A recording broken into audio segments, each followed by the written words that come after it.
ഈ പ്രേക്ഷകർക്ക് വിഷ്ണു ക്രിയേഷൻ എന്ന യൂട്യൂബ് ചാനലിലേക്ക് സ്വാഗതം.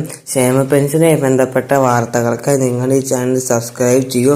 നമുക്കെന്നാൽ നേരെ വീഡിയോയിലേക്ക് പോകും. ക്ഷേമ പെൻഷനുമായി ബന്ധപ്പെട്ട അറിയിപ്പാണ് നിങ്ങളിലേക്ക് ഇന്ന് ഞാൻ പറയുന്നത്. സാമൂഹിക സുരക്ഷാ ക്ഷേമ പെൻഷൻ ഉപയോക്താക്കൾക്ക് ഒരു ഗഡു ക്ഷേമ പെൻഷൻ അനുവദിച്ചിരിക്കുകയാണ്. സാമൂഹിക സുരക്ഷാ ക്ഷേമ പെൻഷന്റെ വിതരണം ആരംഭിച്ച ഘട്ടത്തിൽ ഇന്ദിരാഗാന്ധി വാർഷികകാല പെൻഷൻ, ഇന്ദിരാഗാന്ധി ഭിന്നശേഷി പെൻഷൻ, 50 വയസ്സ് കഴിഞ്ഞവർക്കുള്ള അവിവാഹിത പെൻഷൻ, കർഷക പെൻഷൻ, അതുപോലെ തന്നെ സർക്കാർ ജീവനക്കാർക്കുള്ള NPS, വിവിധ ക്ഷേമ പെൻഷൻ ബോർഡ് വഴിയുള്ള എല്ലാ കൈപ്പറ്റുന്ന ഉപയോക്താക്കൾക്ക് ക്ഷേമ പെൻഷൻ എത്തിച്ചേരും.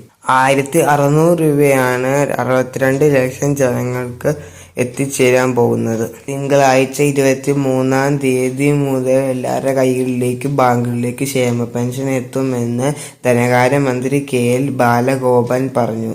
27 ലക്ഷം ഉപയോക്താക്കളുടെ ബാങ്കുകളിലേക്ക് ക്ഷേമ പെൻഷൻ എത്തിച്ചേരും. ബാക്കിയുള്ളവർക്ക് 2 ദിവസത്തിന് ശേഷം സർക്കാർ ഉദ്യോഗസ്ഥ കൈകളിലേക്ക് എത്തിക്കും.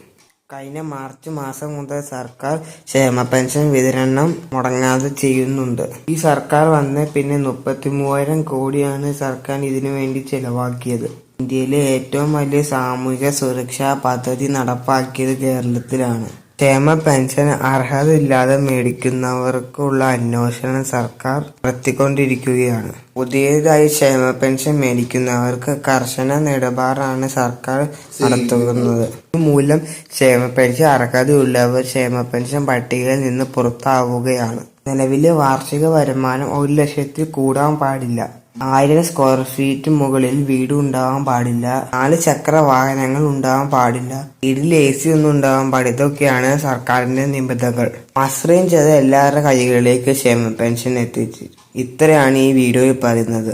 ഈ ചാനൽ ഇഷ്ടപ്പെട്ട സബ്സ്ക്രൈബ് ചെയ്യൂ. നിങ്ങളുടെ അഭിപ്രായങ്ങൾ കമന്റ് ചെയ്യൂ, ലൈക്ക് ചെയ്യൂ. അടുത്ത വീഡിയോ ആയിട്ട് പിന്നെ വരാം. നിങ്ങൾ ഷെയറും ചെയ്യൂ.